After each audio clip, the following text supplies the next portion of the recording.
নমস্কার, আমি বন্দনা। আমার কিচেনে আপনাদের সবাইকে স্বাগত জানাই। আবারও এসে হাজির হয়েছি তেলাপিয়া মাছের একটি রেসিপি নিয়ে। আজ আমি তৈরি করব তেলাপিয়া মাছের ঝাল।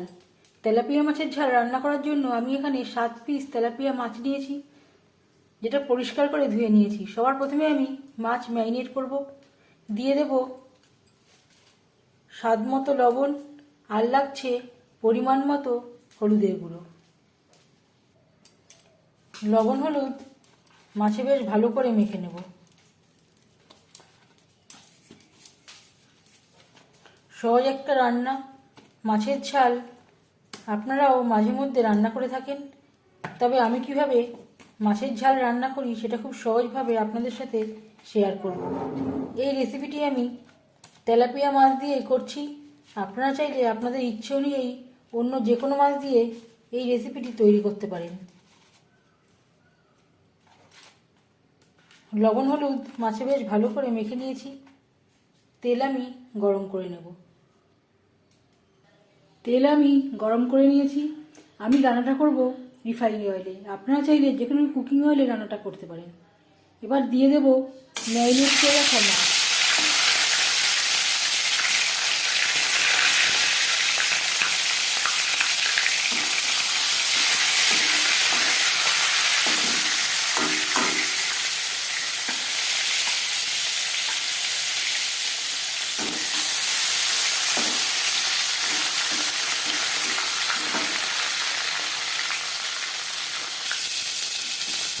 মাছ এক পিস ভাজা হয়ে গেছে, অপর পিস তুলতে দেবো।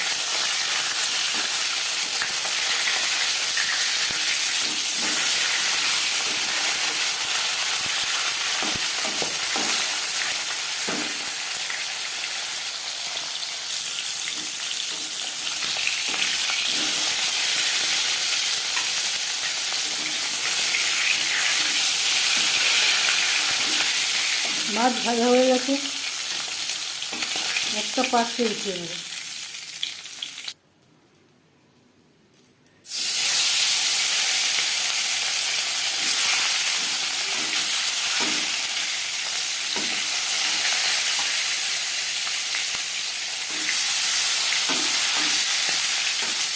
পরের মাছ একইভাবে ভেজে নেব।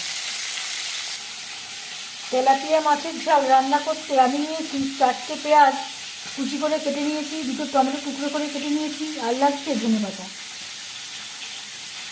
আর যা যা ইনগ্রিডিয়েন্টস আমি এই রান্নায় ব্যবহার করব তা আমি রান্না করার সময় বলে দেবো আর ডেসক্রিপশানে দিয়ে দেবো। প্লিজ আপনারা একবার চেক করে নিন।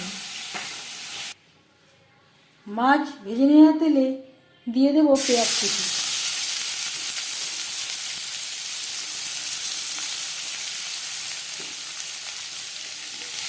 আর লাগছে টুকরো করে নেওয়া টমেটো। পেঁয়াজ টমেটো হালকা করে ভেজে নেব।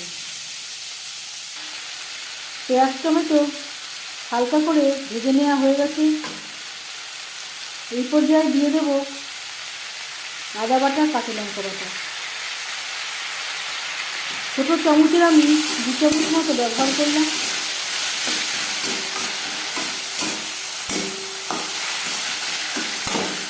কাঁচা গন্ধ যাওয়া পর্যন্ত নাড়াচাড়া করে দেব। মশলার সাথে পেঁয়াজ টমেটো ভাজা হয়ে এসছে। এভাবে খুন্তির সাহায্যে একটু ম্যাশ করে দেব। আর দিয়ে দেব স্বাদ মতো লবণ, হলুদের গুঁড়ো, ঝালের জন্য লাল লঙ্কার গুঁড়ো। যদি আপনারা ঝাল না খান, লাল লঙ্কার গুঁড়ো বাদ দিতে পারেন। গুঁড়ো মশলা পেঁয়াজ টমেটোর সাথে বেশ ভালো করে মিক্স করে দেব। আর দিয়ে দেব সামান্য পরিমাণে জল।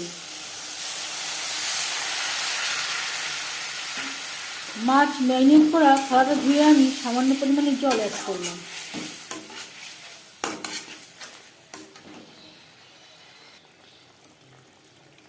গ্যাসের ফ্লেমটাকে লোতে করে দেব। 3-4 মিনিটের জন্য ঢেকে দেব।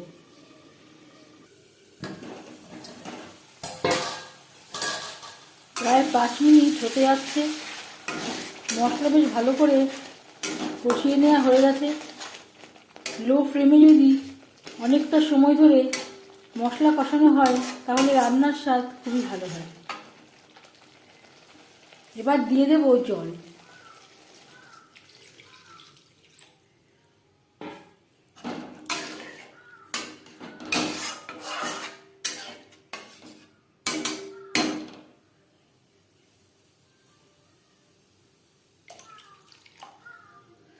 গ্রেভি ফুটে ওঠা পর্যন্ত অপেক্ষা করব। গ্রেভি বেশ ভালো করে ফুটতে শুরু করে দিয়েছে। এই পর্যায়ে দিয়ে দেব ভেজে রাখা মাছ।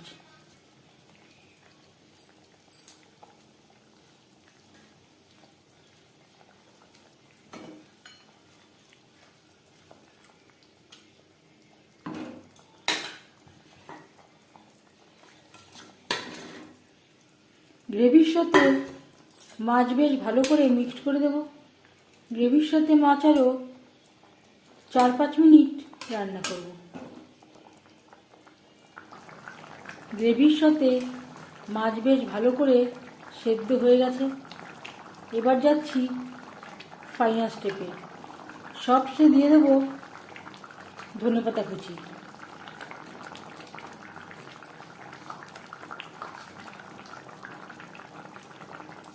এই রান্নাতে আমি আর গরম মশলা ব্যবহার করলাম না। আপনারা চাইলে গরম মশলা ব্যবহারও করতে পারেন। ধনেপাতা গ্রেভির সাথে বেশ ভালো করে মিক্সড করে দেব। 1 মিনিট নাড়াচাড়া করে নেওয়ার পর গ্যাসের ফ্লেমটা অফ করে দেব। ঢেকে দেব। 5 মিনিট থেকে স্ট্যান্ডিং টাইমে রাখবো। মাছের ঝাল রেডি। আমি একটা প্লেটে সার্ভ করে দিয়েছি। এই মাছের ঝালের রেসিপিটি কেমন লাগলো অবশ্যই জানাবেন কমেন্টের মাধ্যমে। যদি এই রেসিপিটি ভালো লেগে থাকে লাইক করবেন, শেয়ার করবেন, সাবস্ক্রাইব করবেন আমার চ্যানেলটিকে। বেল আইকনটা ক্লিক করে দেবেন। যখন আমি নতুন ভিডিও আপলোড দেব তার নোটিফিকেশান সবার আগে আপনার কাছে পৌঁছে যাবে। আপনারা সবাই ভালো থাকবেন, সুস্থ থাকবেন। আবারও হাজির হয়ে যাব নতুন কোনো রেসিপি নিয়ে। আজ তাহলে এ পর্যন্ত থাক। এই ভিডিওটি দেখার জন্য ধন্যবাদ।